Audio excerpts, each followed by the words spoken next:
সেখানে গিয়ে ঘোষণা করে এসো যে আল্লাহ ইয়াহুজ্জা বাদাল আমে মুশরিকুন ওয়ালা ইয়াতুফু বিল বাইতি উরিয়ানুন, এই বছরের পরে যেন কোন মুশরিক বাইতুল্লাহর হজ করার জন্য না আসে। তার মানে এর আগে মুশরিকেরা হজ করত, হজ করছে কাবা ঘরের, আল্লাহর ঘর ইব্রাহিম আলাইহিস সালামের তৈরি করা ঘরের তওয়াফও করে, আর পাশে চারিদিকে 360টা মূর্তি আছে, ওগুলোর পূজাও করে। এর নাম ধর্ম। তো ওদের ধর্ম যখন কবুল হলো না, তাদেরকে হেদায়েতের জন্য আল্লাহ পাক রব্বুল আলামিন শেষ রাসূল মুহাম্মদুর রাসূলুল্লাহ সাল্লাল্লাহু আলাইহি ওয়াসাল্লামকে পাঠালেন।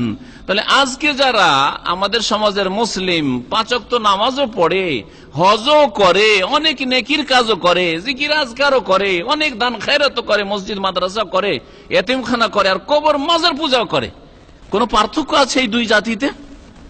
মক্কার মুশরিকরা হজ উমরা করতো আর কাবার খেদমত করতো, কাবার মুতাওয়াল্লি তারা ছিল, আর তার সাথে তারা মূর্তি পূজা করত।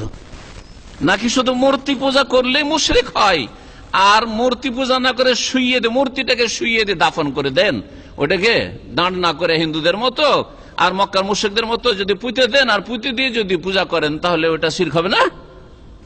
একই জিনিস আর একই ধারণা পূজা করা। কি পূজা করা? ওরাও বলতো যে এরা সৃষ্টিকর্তা না, এরা হচ্ছে আল্লাহ পর্যন্ত পৌঁছার ওসিলা, মক্কার মুশরিকরা বলতো। আর আজকার কবর মাজার পূজারীরা তারাও বলছে যে ওলি আউলিয়া না হইলে আল্লাহ পর্যন্ত পৌঁছা যায়, এরা তো আল্লাহর ওসিলা। একই কথাই ওরাও বলতে যে এরা আল্লাহর কাছে সুপারিশ করে আমাদেরকে জান্নাতে নিয়ে যাবে, আর এরাও বলছে যে জিলানী, চিশতি, গৌস, কুতুব এরা আমাদের সুপারিশ করে জান্নাতে নিয়ে যাবে। কোরআনে কারিমে আল্লাহ পাক সব বিষয়গুলো উল্লেখ করে স্পষ্ট করে দিয়েছেন। কোরআনে কারিমে রয়েছে হেদায়েত, হাউলাই শুফাআউনা ইনদাল্লাহ।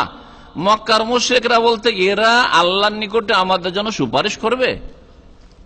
সূরা জুমারে আল্লাহ বলছেন ওয়াল্লাযিনা ইত্তাখাযু মিন দুনি আউলিয়া, আল্লাহকে বাদ দিয়ে অন্যের যে সব মুশরিকরা পূজা করে, তারা কি বলে? মা নাবুদুহুম, আমরা মূর্তি পূজা করি না। মক্কার মুশরিকরা বলতো আমরা মূর্তির পূজা করি না, ইবাদত করি না। কিন্তু কেন এগুলোকে সেজদা করছি বা এগুলোর সামনে আরো জবাই করছি আর এগুলোর সামনে ধর্ণা দিচ্ছি কেন? মক্কার মুশরিকরা বলতো। আর আজকালকার কবর পূজারীদেরও একই ভাষা, কোনো পার্থক্য নেই। কি বলতো? ইল্লা লিয়ুকাররিবুনা ইলাল্লাহি যুলফা, এই জন্যই এগুলির পূজা করছি, উপাসনা করছি, যে এরা আল্লাহ রাব্বুল আলামিনের নিকটবর্তী করে দিবে আমাদেরকে, আল্লাহর কাছে কাছে দেবে, না হলে ভায়া, না হলে যেতে পারবো না তো আল্লাহ পর্যন্ত। তাহলে মক্কার মুশরিকদের আকীদায় আর কবর পূজারীদের আকীদায় কোনো পার্থক্য নেই, ভালো করে মনে রাখবেন। তো বলছিলাম যে নবী করিম সাল্লাল্লাহু আলাইহি ওয়াসাল্লাম আবু বকর রাদিয়াল্লাহু তাআলা আনহুকে বলে পাঠালেন দুটো কথা ঘোষণা করবে। হ্যাঁ, আল্লাহ ইয়াহুজ্জা বাদাল আমে মুশরিকুন, এই বছর পরে কোন মুশরিক যেন হজ করতে না আসে। সেই নবম হিজরির পরে আজ পর্যন্ত কোন মুশরিক শিরকের ঘোষণা করে হজে আসার পারমিশন পায়নি। হ্যাঁ, শিরক গোপনে লুকায়িত রেখে, কবর মাজার পূজা, গস কুতুব পূজা অন্তরে লুকায়িত রেখে, আর এসব দেশে করে, এখানে আসে যে মুসলিম পাসপোর্ট নিয়ে এইরকম করে আসে। ওই নবম হিজরি থেকে নিষেধ করা হয়েছে। রাসূলুল্লাহ সাল্লাল্লাহু আলাইহি ওয়াসাল্লামের ঘোষণা আবু বকর শুনিয়ে দিয়েছেন, আলী শুনিয়ে দিয়েছেন, মিনার মাঠে, আরাফায়, মুজদালিফায় শুনিয়ে দিয়েছেন, সাফা মারওয়া যেখানে লোকজন পেয়েছেন ভিড় বা সেখানে শুনিয়ে দিয়েছেন। আর একটি ঘোষণা কি ছিল? ওয়ালা ইয়াতুফু বিল বাইতি উরিয়ানুন, আর বাইতুল্লাহর কোন যেন উলঙ্গ ব্যক্তি, নারী হোক আর পুরুষ হোক, আর তওয়াফ না করে। তাহলে এই নবম হিজরির পরে আর বাইতুল্লাহর তওয়াফ উলঙ্গ হয়ে কেউ করতে পারেনি। উলঙ্গ হওয়া যে মুশরিকদের ধর্ম, এই হাদিস দ্বারা প্রমাণিত হয়। ন্যাংটা সাধু, ন্যাংটা পীর আর ন্যাংটা মক্কার মুশরিকরা একই জিনিস নয়? তিনটাতে কোনো পার্থক্য আছে?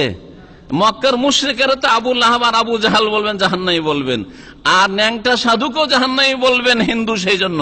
আর ন্যাংটা পীর হইলে একেবারে সে মারিফতি কাপড় পরে আছে বলবেন। এটা কোন বিচার হইল বলেন দেখি? হ্যাঁ, মারিফতি কাপড় পরে আছে, এদের কাপড় লাগে না। এরা জায়েজ না জায়েজ, হালাল হারামের সব উর্দে ফানাফিল্লা হয়ে গেছে। এসব শিরক আর কুফরি আর কুসংস্কারের নাম ইসলাম না। তো বলছিলাম যে নবী করিম সাল্লাল্লাহু আলাইহি ওয়াসাল্লাম 10ম হিজরিতে হজ করলেন, আর সে হজের ময়দানে, আরাফার ময়দানে আয়াত নাযিল হলো, নবী সাল্লাল্লাহু আলাইহি ওয়াসাল্লাম শুনিয়ে দিলেন, আল ইয়াউমা আকমালতু লাকুম দীনাকুম, আজকে তোমাদের জন্য তোমাদের দিনকে পূর্ণাঙ্গ করে দিলাম। কামেল, আকমালতু, পূর্ণাঙ্গ করে দিলাম, দিন পূর্ণ হয়ে গেছে। তাহলে সম্পূর্ণ জিনিস যেটা একবারে ফুল, কোন জায়গায় কোনো ঘাটতি নেই, ত্রুটি নেই, হ্যাঁ, তাতে যদি কোনো কিছু বাড়ান তো বাড়ানো সম্ভব? বাড়াইলে ভালো লাগবে না খারাপ লাগবে? হ্যাঁ, যদি কোন রকম করে বাড়িয়েও দিতে পারেন তাহলে দেখতে খারাপ লাগবে, আর না হলে বাড়াবার চেষ্টা যদি করেন তাহলে আসলটা মাইনাস হয়ে যাবে। পানি ভর্তি আছে না? নেই, ভর্তি আছে না? এটা খালি হয়ে গেছে, এটাতে ঢোকানো যাবে, কারণ অসম্পূর্ণ, এটা এই যে খালি করে দিয়েছি আমি, ঠিক না? তো এইটা খালি আছে, এতে তো ঢোকানো যাবে। দিন ইসলাম যদি এইরকম হইতো, কিছু ঘাটতি থাকতো, তাহলে কিছু ঢোকানো যেত, হ্যাঁ। কিন্তু দিন ইসলামকে আল্লাহ কি বলছেন? আকমাল, তো পরিপূর্ণ করে, কামেল করে দিয়েছি। তাহলে যখন এটা ফুল হয়ে আছে, আমি যদি এই বোতলটার এইটা ঢাকনা খুলে দিয়ে পানি ঢালা শুরু করি তো কি হবে বলেন? হ্যাঁ, যেটা আমার বাইরে থেকে ঢালছি ওটাই পড়বেন না, এই ভিতরগুলো পড়বে, মানে আসলটাও পড়ে যাবে, তাই না? আসলটা পড়ে যাবে, আর বাইরে যে ভেজালা পানি সেই পানিটা ঢুকে যাবে। বাইরের পানি ভেজালা হইতে পারে, হ্যাঁ, নলের পানি হইতে পারে, হ্যাঁ, ময়লা আবর্জনাওয়ালা পানিও হইতে পারে, সে জায়গাতে ঢুকে যাবে, আর এটা কি হয়ে যাবে? মাইনাস হয়ে যাবে, কমে যাবে। কমবে না? কমবে না। তাহলে যারা দিন ইসলাম মোকাম্মল হয়ে গেছে, সম্পূর্ণ হয়ে গেছে আল্লাহ বলছেন, তারপরও তাতে কিছু বাড়াবার চেষ্টা করবে, সেটা জন্মবার্ষিকী পালন করা হোক, নবীর মিলাদুন নবী হোক, আর আপনার হোক, আপনার স্ত্রীর জন্মবার্ষিকী পালন করা হোক, আর আপনার বিবাহ দিবস, ম্যারেজ ডে পালন করা হোক, আপনার ছেলে মেয়েদের জন্মদিবস উপলক্ষে কেক কাটাই হোক, হ্যাঁ, যা কিছু হোক না কেন, এইরকম যা কিছু হোক না কেন, ওরস হোক, যে অমুক তারিখ ওরস লাগে আমাদের, যত কিছু হোক না কেন, যখন ধর্ম বলে নেকির আশায় কোনো কিছু মোকাম্মল দিন, সম্পূর্ণ দিন, তাতে যখন ঢোকাবার চেষ্টা করবে, তখন কি হয়ে যাবে? আসলটা বেরিয়ে পড়বে, আসলটা বেরিয়ে পড়বে। আসলটা বেরিয়ে যদি পড়ে, এটা আল্লাহর গজব দিনের ক্ষেত্রে। আর বিদাতীদের উপর আল্লাহর গজব রয়েছে। বিদাতীরা দেখবেন সুন্নতের সাথে বিদ্বেষ, সুন্নতের কথা বলেন, নবীর তরিকার কথা বলেন, শত্রুতা, বিরোধিতা। আর যদি হ্যাঁ বুজুর্গানের দিনের কথা বলেন, বড়দের কথা বলেন, মুরব্বীদের কথা বলেন, আমাদের পীর মাশায়েখরা বলেছে, হুজুর কিবলারা বলেছে, তাহলে খুব খুশি। বুঝতে পারছেন না? জি। তো আল্লাহর মায়ের হচ্ছে যে যখন আপনি নিজের তরফ থেকে বাড়াবেন পূর্ণাঙ্গ একটা জিনিসে, তখন কি হবে? আল্লাহর আসল খাঁটি যে শরীয়তের জিনিস, সেটা কমে যাবে, সেটা কমে যাবে।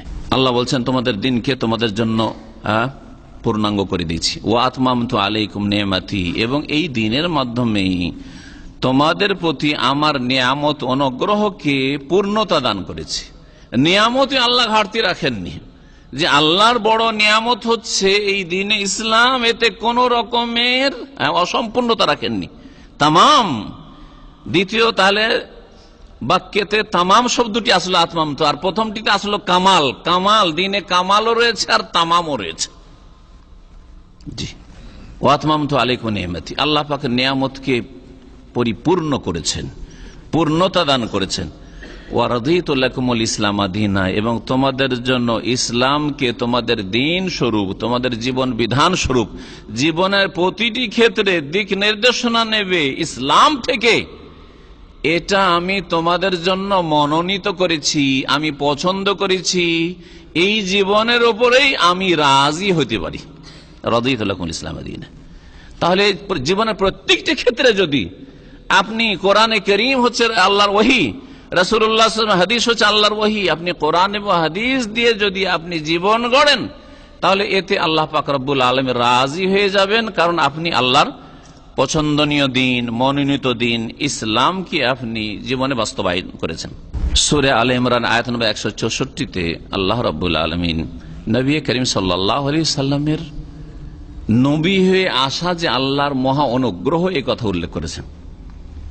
এখন আপনাদেরকে জিজ্ঞেস করি যে নবী সাল্লাল্লাহু আলাইহি সাল্লামের নবী হওয়াটা আমাদের জন্য বড় নিয়ামত না তার জন্মটা বড় নিয়ামত? হ্যাঁ, যারা বলছেন নবী হওয়াটা বড় নিয়ামত তারা যুক্তি পেশ করেন কেন?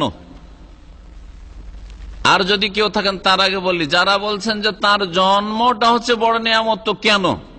দুটোই পাশাপাশি রাখেন, একটা হচ্ছে নবী সাল্লাল্লাহু আলাইহি সাল্লামের জন্ম আর একটা হচ্ছে নবীর নবী হওয়া। 40 বছর বয়সে যে নবী হইলেন, রাসূল হইলেন, ইকরা বিসমে নাজেল হইল, কোরআন নাজেল হওয়া শুরু হলো এই দিনটা। তো নবী সাল্লাল্লাহু আলাইহি সাল্লাম যেই দিন নবী হইলেন, জিবরাইল আসলো, সেই দিনটা বেশি গুরুত্বপূর্ণ না তার জন্মের দিকটা বেশি গুরুত্বপূর্ণ? যারা বলছেন তার জন্মটা গুরুত্বপূর্ণ তার হাত উঠান, তার জন্মের দিনটা। কেউ যে হাত উঠান, ভয়ে ভয়ে উঠেছেন না মনে হয়, অনেকের মনে আছে। অনেকে হয়তো একটা খোড়া যুক্তি পেশ করবেন যে তিনি যদি জন্ম না নিতেন তাহলে নবী কি করে হইতেন। এটা খোড়া যুক্তি।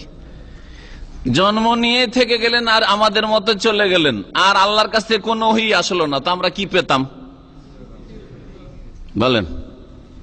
এই খোড়া যুক্তির উত্তর, জন্ম নিয়ে আমাদের মতো তিনিও থাকলেন, বা মক্কার ওই যুগের লোকেরা যেমন মক্কার লোকেরা ছিল, মক্কাতে কিছু ভালো লোক ছিল চারিত্রিক দিক থেকে, যারা জাহেলিয়াতের যুগে জেনার কাছে যেত, যেমন উসমান রাদিয়াল্লাহু তাআলা আনহু মুশরিক হইলেও জেনার কাছে কোনোদিন যাননি। ওয়াল্লাহি মা জানাইতু ফি জাহিলিয়াতিন ওয়ালা ইসলাম। তিরমিজির হাদিস রয়েছে, আল্লাহর কসম করে বলি আমি যে আমি জাহিলিয়াতের যুগেও জেনার কাছে যাইনি, আর মুসলিম হওয়ার পরে তো প্রশ্নই উঠে না। তো এরকম কিছু ভালো চরিত্রের লোক ছিল, হাজারে একটা ছিল না, কয়েক হাজার এক একটা করে ছিল হয়তো। বলছিলাম যে নবী সাল্লাল্লাহু আলাইহি সাল্লাম শুধু যদি জন্ম নিয়েই দুনিয়াতে ওই যুগের লোকদের মতো অথবা আজকালকার আমাদের লোকদের মতো একজন আসতেন আর চলে যেতেন, যে এসেছে দুনিয়া তাকে যেতে হবে, ঠিক না? একদিন তিনি জন্মিলেন আর একদিন তিনি দুনিয়া থেকে বিদায় হলেন, আর আল্লাহর কাছ থেকে তার কাছে কোনো ওহী হলো না, জিবরাইল আসলো না, তাহলে আমরা তার থেকে কি পেতাম বলেন? কিছু পেতাম না।